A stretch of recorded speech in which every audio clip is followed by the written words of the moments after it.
Joe Hopkins here, and today I'm talking about some free AI tools that I've been using. Now, I've talked about AI before, right? And I've said I believe there are legitimate uses for it, and there are ones that are kind of just slop, right? And some of it, a lot of it, I've been using for legitimate uses. And I'll give you some examples before I get into exactly what I've been using. I'm a musician. I do music. But for that, you need music videos. And it can be a really good thing to be able to produce video clips to use when putting videos together, whether you're coming up with pictures and then converting that to video, or going to the AI and typing in a prompt and getting the video you want. And, I've heard people say, well, you should just, do it legitimately, except there's stuff I can't do, and there's stuff you can't do. And a lot of times, some videos I use all AI clips, which is harder work than you'd think. The software I'm using, I get 6-second clips. You have to come up with what you want. You keep having to come up with ideas to make 6-second clips to fill up a whole song, and then edit it properly. And, it's still a lot of work, right? It really is. It takes a long time. It's not like I'm not putting in the work. But here's the thing. I don't always have the ability, or, at any given time, even if I have the time, I don't always have the ability to get out and shoot video.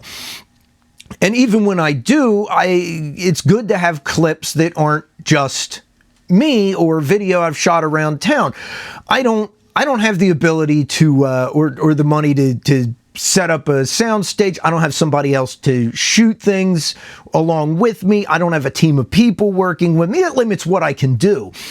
And one nice thing with the AI is when I can't get out, I can still do a video, which I've done a couple of these. I've done some visualizers, which is short clips, and I've done some full-length videos. I have a videos playlist. You can look it up and see some of it, right?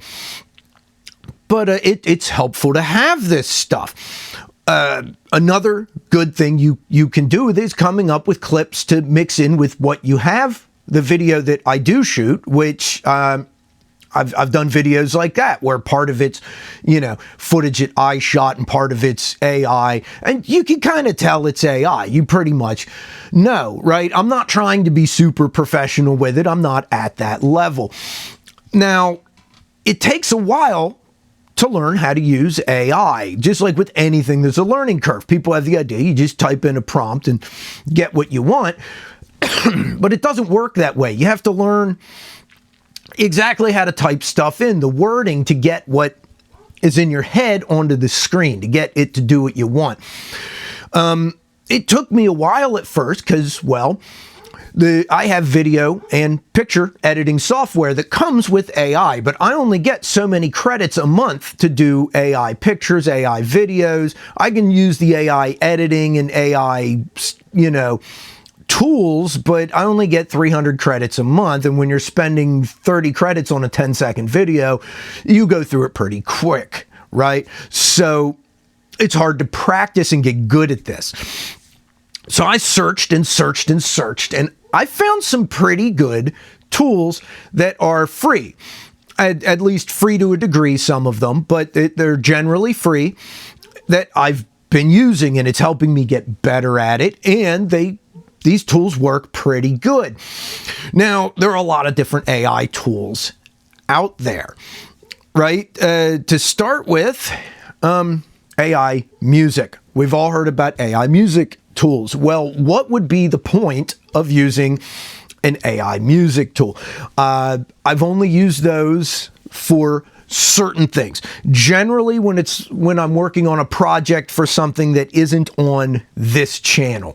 If I'm doing something on this channel, I have music, I'm going to use my music. But when you're doing stuff where you need some stock music, you can get stock music, or you can go, I use Suno. You can go on there, and I don't use it enough to pay for it, but a lot of times, like for a short, I only need 10, 15 seconds, 30 seconds of music for whatever it is I'm doing. I don't want to use my music because this isn't for this channel. And I can get what I want. I type in pretty much, I got to be a little bit specific, female vocals, upbeat pop music, nice beat, that kind of stuff. And you can be more specific what kind of vibe you want. And you get, a lot of times it'll give you one whole song in two different versions and a clip of a song in two different versions, like a 1 minute clip. A lot of times the 1 minute is all I need because I'm not doing something that's terribly long, but it's good to have those choices, and it tends to be good enough because what I'm doing isn't something about it. It's not about the music. It's about the image. It's about the video. It's about the visuals or whatever. And you just need something, something. You just need some music on there. That's a good use of that, mostly because I'm not trying to pass it off as like a legitimate piece of work. I'm not putting it on Spotify. I'm not passing it off as my own. I'm just using it as in lieu of stock music because it just seems to be quicker for me to do that than it is to search through a stock music library to find exactly what I'm looking for. It's just been more convenient for me. So, I mean, that's a good use for AI music generators. However, mostly what I've been using is picture generators and video generators.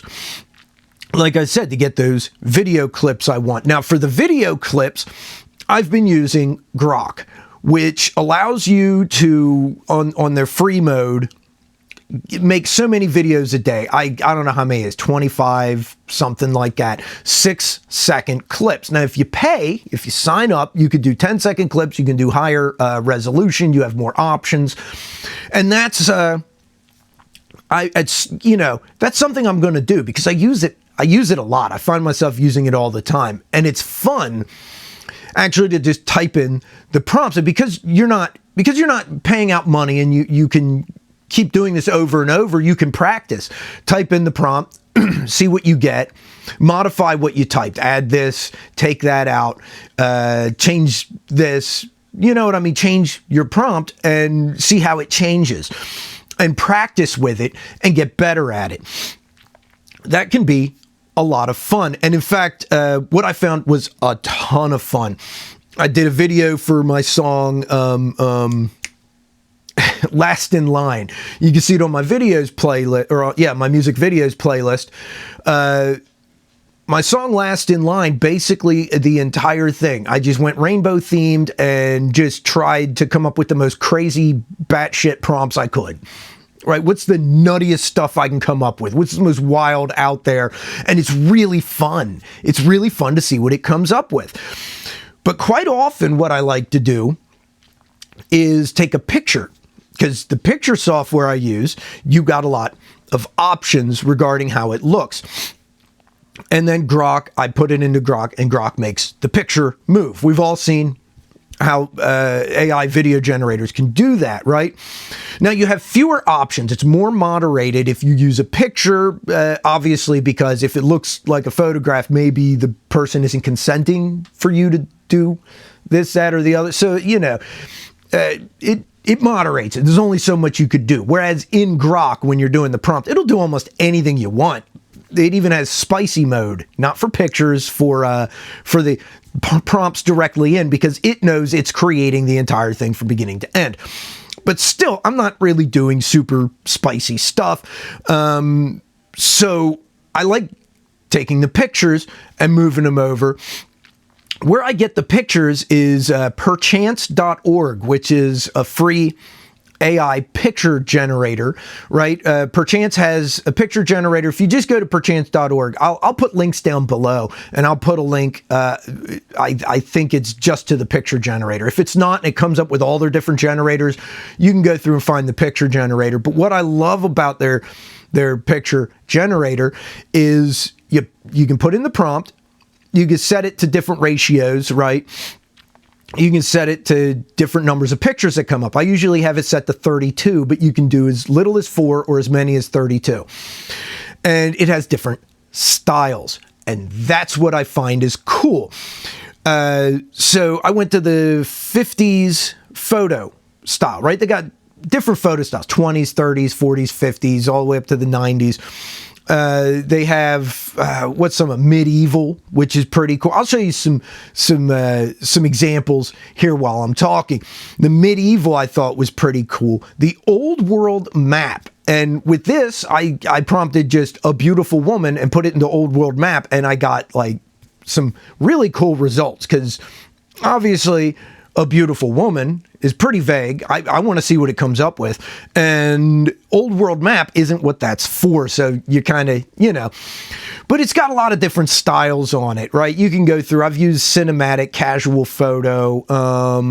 It's got different animated, 2D, 3D, Disney, manga, like all that kind of stuff. It's really fun to go through the different styles with the same prompt and see what comes up. Or, really interesting, it has one that says no style, and it'll just pick random styles, right? So what I did with this, I went to the 50s photo, and I was looking for something real Grateful Dead-like. So a skeleton with roses for hair in a field of green grass, right? I got my pictures. So then I take that over to Grok to see what it'll do with it. Now, the cool thing about this is when you just type your prompts into Grok, it does what it does. But when you bring a picture over, you're bringing that same color tone from the picture. You're taking that idea that you developed in a photograph and making it move. And I like a lot of the stuff that Grok comes up with. And the reason why this stuff is good is, like I said, for making music videos. You can see where, you can see where some of these ideas would be really, really good to use in music videos, especially along with a lot of the in-house effects I use with my video editing software. There are a lot of cool effects in there. If you have video editing software, I suggest you experiment with things like chroma key. I love chroma key, which usually you got a green background and you put something on that green background, right? But you don't have to do that. I've found you could pick any color tone in that footage and use that, which is interesting because when you're shooting outside and the sky is either overcast and very gray or clear and very blue, you have a color you can pick and make the sky be your chroma key, right? You're standing in front of a white wall or a pale yellow wall or something. Like if you have, you have walls in your home, it doesn't have to be green. You can use any color you want. And sometimes white will bleed over like into the blonde in my hair or my face. It bleeds over, and that's kind of cool. Or you can film yourself on a particular color background that's very different than your skin tone, and then pick your skin tone as the chroma key. You can do cool stuff with that. But that's all video editing stuff. But with the AI, there is a lot of really cool stuff you can do with these tools if you know how to do it. And that's the thing. The reason why I've been getting better at it is because I've been able to experiment with these various softwares. And because, well, you don't have to pay. That's the problem. I don't have a lot of money. I'm not going to pay for something that unless I start to understand how it works, right? Because I'm going to end up signing up for something and find that I don't really like this software. So now I try something else. And they all give you free trials, but they're really, really limited. And Grok gives you a fairly unlimited free trial. The limit is in how long the video clips are, what video quality you're getting, right? You're not getting high def on the free one. You're limited in the options you have, but you can experiment with it a lot and actually start to get good at this. And the reason why that's good is the chances are, and it's a good idea for Grok. Chances are when you start experimenting with it and you really find the different things you can use it for and you get to like it, you're eventually going to want the higher quality stuff. You're going to pay for it, and you're going to pay for the one that you experimented on, that you learned on, right? With a lot of these others, making 5-6 videos, and that's the end of my free trial, I'm not learning enough about it to really to really get good at it, to really make it a functional part of what I'm doing. And with Grok, you do. You end up becoming a function. It becomes a functional part of what you're doing. You can use it enough on the free version to actually get to like it. And it's a ton of fun. It really is. And just so you know, nobody's paying me to say this stuff. I scoured the internet to find something I could just play with, to really get a feel for, and these are the things I've found. My favorite thing to do is to just come up with crazy off-the-wall pictures on Perchance and take them over to Grok and see what Grok does with it. It's a lot of fun. That and just typing the prompts into Grok, trying to come up with nutty stuff. Like for that video I was telling you about there, just come up with all these weird rainbow-themed, crazy-ass, nutty things just to see what it gives me. And man, I laughed so much on this, putting it together. If you watch the video, yeah, it's weird, it's nutty, but it's also very colorful, it's fun. And you can see where just coming up with this stuff, I laughed the whole time. Even if nobody watches this video, I had so much fun making it. And that's the point, is having fun. And you can have a lot of fun with these AI tools. So, I'm just giving you guys some ideas there, man. Get on there, have some fun with it. Even with the music generators, man, it's really interesting to just try to come up with the goofiest, weirdest, most strange or off-putting ideas and put it into Suno and see what it comes up with. And I might start doing that a little bit more too, see what kind of nutty bullshit I can come up with and post it on here, see what you guys think. Maybe make a video with the nuttiest, craziest stuff I can find on AI and just see what you think.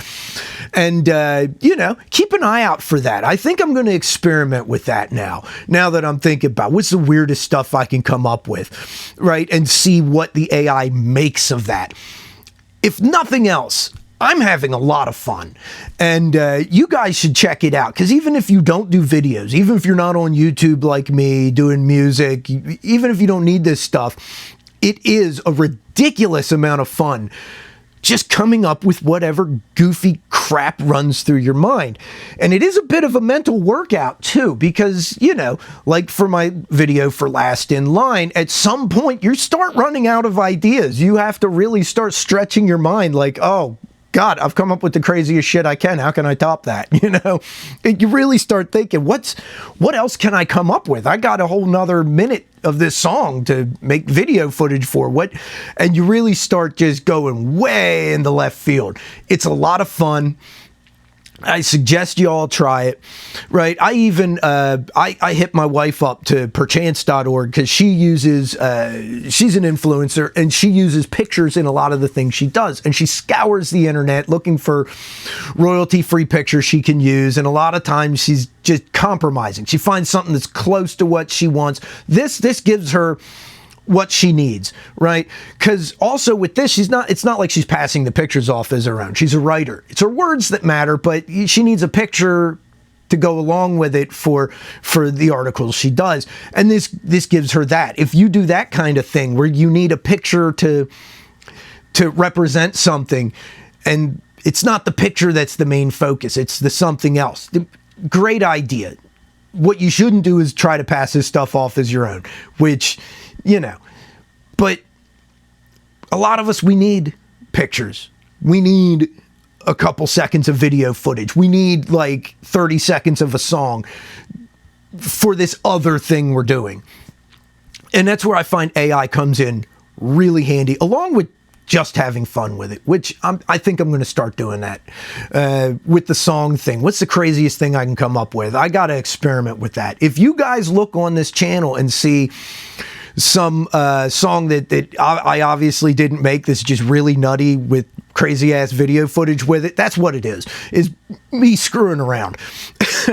So you guys should play around with this stuff, have fun with it, try it out, see what you guys think, and yeah, I'll put links down below to some of this stuff, and have fun with it. All right?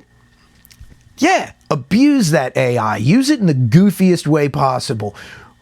Or try to just make some cool stuff with it. It's fun. I love you guys, and I'll see you in the next video. Peace out, baby. Bye-bye.